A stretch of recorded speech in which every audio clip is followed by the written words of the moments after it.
तो हेलो भाई लोग, सब ठीक ठाक है ना। तो यार आज हम किसी की चुतियापा नहीं देखने वाले, आज हम खुद चुतिया बनने वाले हैं। वैसे मैं तो पहले से ही चुतिया हूँ, खैर यार वो सब साइड में रखते हैं। बेसिकली मैं आज आपको ऐसी चीज दिखाने वाला हूँ, मेरा मतलब है सुनाने वाला हूँ, जिसे सुनकर आप मुझे चुतिया समझोगे। ये चीज मैं बहुत दिनों से सोच रहा था कि दूसरों के चुतियापा के ऊपर चुतियापा तो बहुत कर लिया, अब एक वीडियो खुद के चुतियापा के ऊपर किया जाए। देखो यार मैं आज आपको सुनाने वाला हूँ मेरे जीवन का एक सत्य घटना। तो यार अपने सीने पे हाथ रख लो और शुरू करते हैं आज का कहानी टाइम चुतियापा। ये कहानी सच्ची घटना पर आधारित है, तो कृपया करके मुझे चूतिया मत समझिए। धन्यवाद। तो देखो यार ये करीब 10 साल पहले की बात है। तो अभी मेरी उम्र है 18, तो 10 साल पहले था।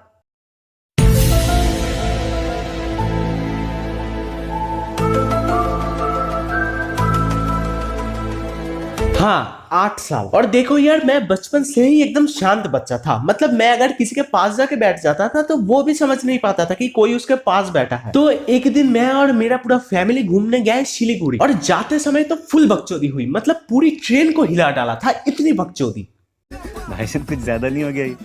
मतलब कुछ भी। तो जब हम सिलीगुड़ी पहुंचे तो करीब करीब दोपहर के 12 बज चुका था, और जहां पर हम ठहरे कुछ गांव टाइप का था, वहां पर मेरे कुछ रिलेटिव्स रहते थे, तो वहां पर ही ठहर गए। तो वहां पर भी मेरे उम्र के कुछ बच्चे रहते थे, तो हम सब ने मिलकर पहले कुछ बकचोदी पे ली। और यार आप मानो या ना मानो, वो जगह इतनी सुनसान थी, मतलब कोई अकेला बंदा वहां पे जाए तो लिटरली पैंट में हक देगा, क्योंकि यार आपके पड़ोसी आपके बगल में रहते हैं, लेकिन वहां पे 10 मिनट आपको चल के जाना पड़ेगा, फिर मिलेंगे आपको आपके पड़ोसी। मतलब इतनी सुनसान जगह, दूर दूर तक कोई घर नहीं। और सबसे मजे की बात यह है कि बाथरूम घर से बहुत दूर है, मतलब 2 मिनट चल के जाना पड़ेगा हगने के लिए। लेकिन यार तुम्हारा भाई सुबह सुबह हग के आया था, तो उस दिन हगने का कोई प्रॉब्लम नहीं हुआ। तो वो दिन पूरी बकचोदी में निकल गई, और उस दिन हम सब बहुत टायर्ड थे, इसलिए रात को जल्दी सो गए। और उसके अगले पूरे दिन बकचोदी किया, लेकिन रात को सिर्फ मैं जगा हुआ था। और ये मेरा सबसे बड़ा बैड हैबिट है कि अगर मेरे अंदर थोड़ी सी भी एनर्जी बची हुई है तो मैं रात को नहीं सोऊंगा। और मैंने अपने बैड हैबिट का सम्मान करते हुए उस रात भी मैंने अपने नींद का पिछवाड़ा मार दिया। मतलब आप सोचो, इतनी सुनसान जगह पे रात को सब लोग सो रहे हैं और मैं एक नन्हा मुन्ना बच्चा अकेला जगा हुआ हूँ। और सबसे मजे की बात यह है कि मोबाइल पे नेटवर्क नहीं था, लेकिन मैं फिर भी जगा हुआ था। और उस समय मेरे साथ एक ऐसी चीज हुई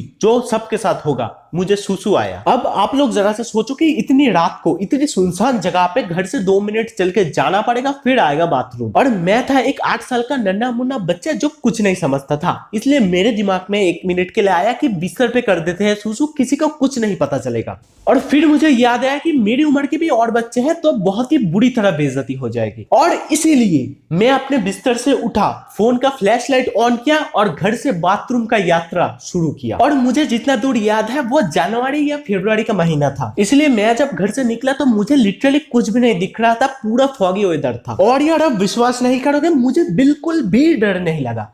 हाँ यार चांद का रोशनी पड़ रहा था, फोन का फ्लैशलाइट की तो जरूरत भी नहीं थी। मैं चल रहा था और थोड़ी देर बाद बाथरूम आ गया। और यार बाथरूम एक छोटा सा घर जैसा था, बीच में एक छोटा सा गड्ढा था हगने या मूतने के लिए, एक पानी का नल था, और एक स्लैब जैसा कुछ बना हुआ था शैम्पू टेम्पू रखने के लिए, और एक दरवाजा था, और दरवाजा के बिल्कुल ऑपोजिट एक छोटी सी खिड़की थी। मतलब अगर कोई मूत्र विसर्जन किया तो उसका मुंह खिड़की की तरफ रहेगा, और अगर कोई हगने बैठा तो उसका मुंह दरवाजा की तरफ रहेगा, कुछ ऐसा सिस्टम था। तो यार मैं उस बाथरूम में एंटर किया और फोन को उस स्लैब पे रखा, और ऐसे रखा कि पूरी लाइट मेरे मुंह में आके पड़ रही थी। और इतनी मेहनत के बाद जब मैंने मूत्र विसर्जन करना शुरू ही किया था, मेरा नजर खिड़की की ओर गया और देखा कि कुछ दूर कोई खड़ा है। और यार ये देख के लिटरली फट के हाथ में आ गया था मेरा। लेकिन यार तुम्हारा भाई था शक्तिमान का फैन, इसलिए मैंने सोचा इतनी मेहनत किया है तो मूत्र विसर्जन पूरा करके ही जाऊंगा।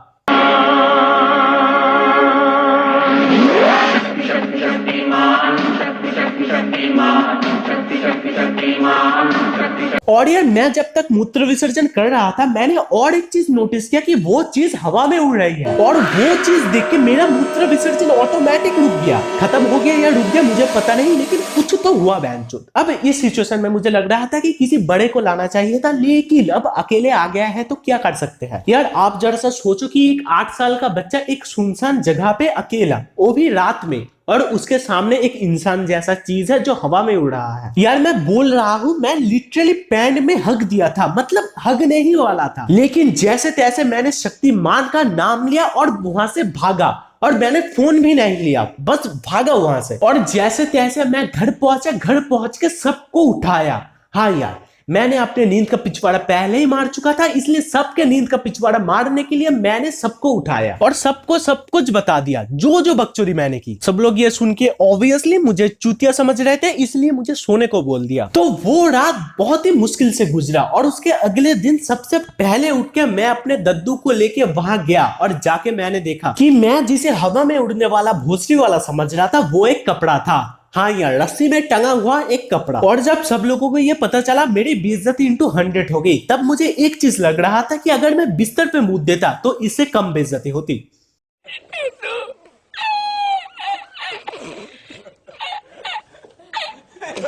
देखो यार, इस पूरी घटना में मैंने एक चीज नहीं बताया कि जब मैं रात को मूतने गया था तब टाइम क्या था। ये चीज मेरे खाली दिमाग के हार्ड डिस्क से भी निकल चुका है, पूरा भूल चुका हूं मैं, इसलिए नहीं बताया।